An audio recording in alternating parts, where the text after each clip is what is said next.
So, randomly, I found someone streaming the new Snow White movie, and I decided to watch it. I planned to see it since I hoped it to be one of the most unintentionally hilarious train wrecks.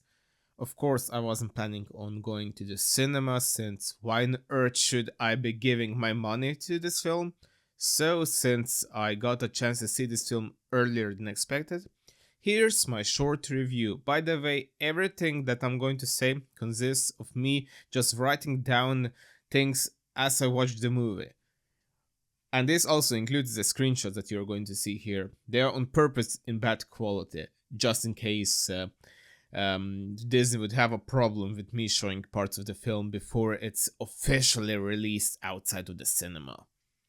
So, the live action film opens with CGI. To be fair, it's the best CGI in the whole film, but I really don't see why Disney keeps on calling these films live action adaptations when more than half of each film is just pure CGI and it's also completely unnecessary for most of the film. Like seriously, like do you want to have an enormous budget only to then bump? Is this on purpose? Is this some kind of scheme to get out of taxes like it was with the producers, where you want that your thing flops? But back to the movie. So we find out that Latina Snow White is named this way since she was born in a snowstorm. LMAO. That's all I can say. You have got to be shitting me. Okay, film. You already made me laugh 2 minutes into it, so keep up the good work. Anyway, little Snow White lives in a kingdom that's paradise on earth. Everyone is happy, more or less equal. All kinds of people are there, celebrating, eating apple pies, and so on. The medieval times sure look amazing. But then Snow's mother dies, and her father marries a woman just for her looks before going away, but he promises Snow that she is going to return. So the new queen is now in charge, and well, she's evil. And what the hell is this CGI abomination in the mirror? This legit looks like the mysterious stranger from the adventures of Mark Twain. You know that famous scene that was cut out of some TV airings because of how creepy it is? Yes, that scene. Anyway, there's no prince in this film. Instead, Snow meets a thief named Jonathan, who steals because under the queen's rule, the kingdom went to pot. He got caught. The queen is ruthless. Snow jumps in and opposes her. Apparently, she's very opinionated. And we see the best example so far of why both of them are miscasts. Rachel Zegler just doesn't fit the fairest of them all because, for starters, like for half of the movie, her eyes have just this resting bitch face expression written all over them. Gal Gadot, meanwhile, simply isn't intimidating. She looks like someone is pointing a gun at her, and obviously she's objectively much better looking than Zegler to address the elephant in the room. So Snow saves Jonathan, and the queen asks the mirror who is the fairest of them all, and it's Snow White, since the mirror is apparently blind. And yeah, I know fairest is more than that, but Rachel Zegler has the high school bully expression on her face for most of the film, so I am certain that there are like hundreds of women in her kingdom alone who are fairer than her. So anyway, the queen orders her huntsman to kill Snow White, and of course, he got the Netflix treatment. You know, when you're taking off the boxes and just randomly making less important characters a certain demographic to score woke points, how about you don't make the most loyal servant of an evil queen black? Not gonna lie, this film already gave me a few unintentional laughs so far. You wanna know what's even more laughable? Apples get shoved into everything in this film. When Snow was little, the whole kingdom was making apple pies. What does the Snow White pick instead of flowers in this film? Apples. I'm not even 30 minutes into the film, and the word apple feels like it was mentioned already 50 times. So the huntsman spares Snow White. She runs into the CGI forest and gets attacked by a giant CGI tree before falling through a hole in the ground into a river, and despite falling into some dark hole, suddenly animals appear and the whole thing turns bright and birds start singing and the whole place turns into some sort of fairy forest. God, this is so inferior in every possible way compared to the original that's nearly 90 years older. Like, how can you achieve that? Anyway, the animals guide her to a house and she goes directly into the bed. And then the film turns into a horror film since by far the worst CGI abomination appears on the screen. What the hell are these? These dwarfs look horrible. This isn't Uncanny Valley, this is nightmare fuel. And they don't even look like dwarfs. They look more like trolls or goblins, except for Dopey, who looks like he could be on cover of Mad Magazine. And also, why are they CGI? I know that Peter Dinklage made some idiotic and hypocritical comments, but why the hell did people listen to him? Well, from awkward visuals, we go to one of the most awkward conversations ever captured in the history of cinema. And the acting in this part is so bad. Like this is like when you go to a primary school and they make up like their own thing that they wrote and they act, it's better than what the hell was in this scene. Like this acting is horrible. Anyway, the evil queen is once again asking the mirror, finds out that Snow is still alive, and then she opens up the box that should contain Snow White's heart in it, but instead it contains, I shit you not, an apple. An apple. An apple. Like in the original, the huntsman put in a pig's heart to fool her.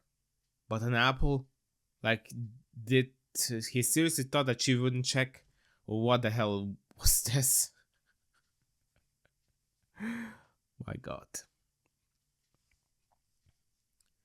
By the way, if you haven't noticed it, do not play a drinking game about apples when it comes to watching this movie. Your organs will give up before the movie ends. I shit you not. I shit you not. I mean, even if you were just drinking water, you would have a bladder failure before the movie ends. That's how many times the word apple is mentioned. Anyway, the queen then sings, and God was this tacky, cheap, silly, and poorly executed. Like, did the people who made this even bother thinking deeper about the queen in the original? She was ruthless, jealous, but she still had class. Hence why it took a whole body transformation for her to finally behave like she really feels. Oh, and Gal Gadot isn't exactly a great singer either. This was awkward to watch.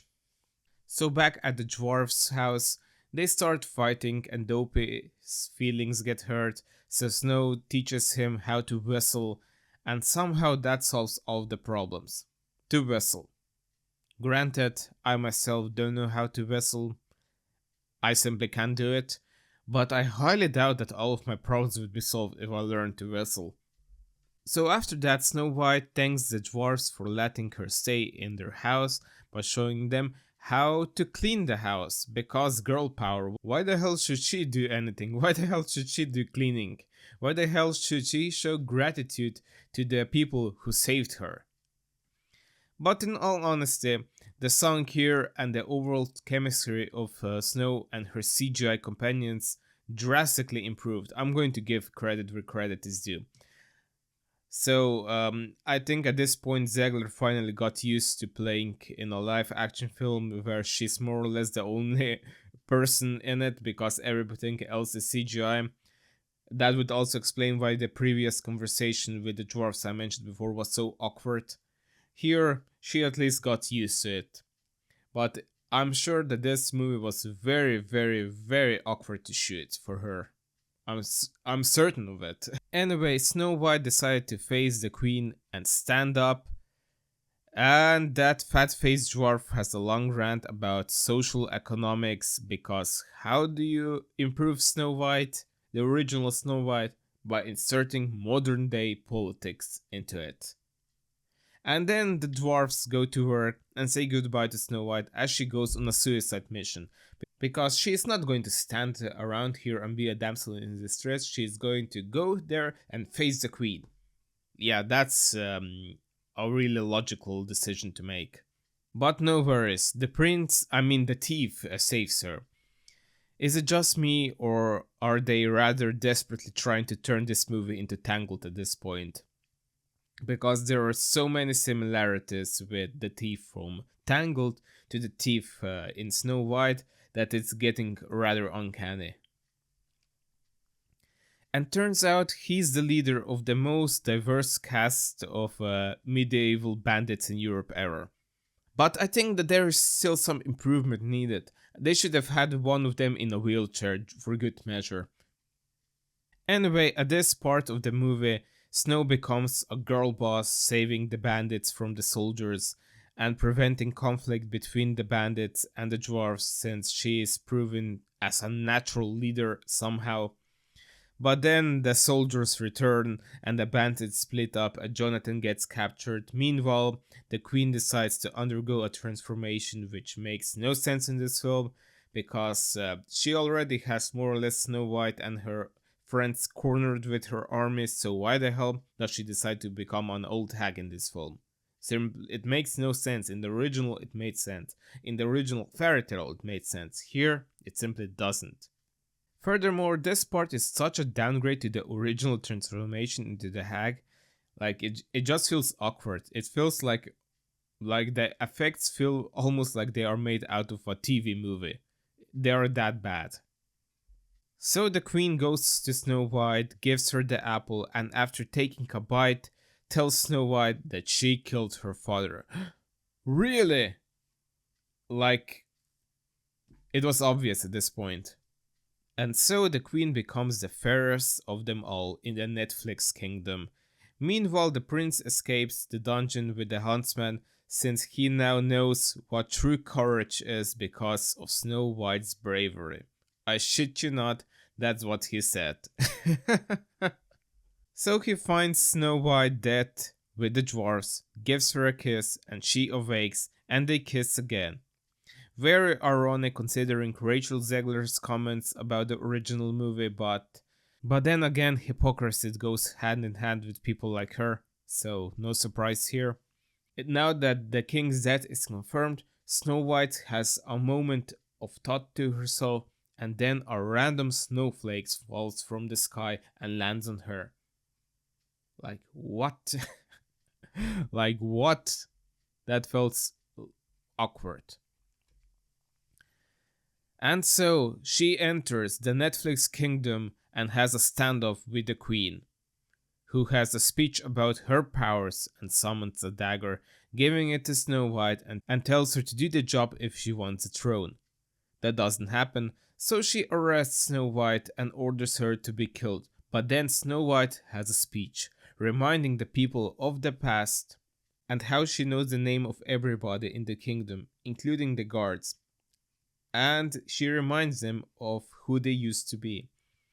And so the queen just randomly loses all support and is ordered to leave. She doesn't do that and goes to the mirror, who reminds her that her beauty is just skin deep, so she smashes the mirror and gets turned into glass before being sucked into the mirror. Okay. Not only is this a major downgrade from the Queen's fate in the original, it's also not original in the slightest because a really cheap budget TV film, or maybe it was a direct to DVD film of Snow White, already has more or less the same ending. where the queen just gets trapped in the mirror. I'm sure I'm going to find it. I'm going to insert it here, but I've seen that film like over 20 years ago on TV.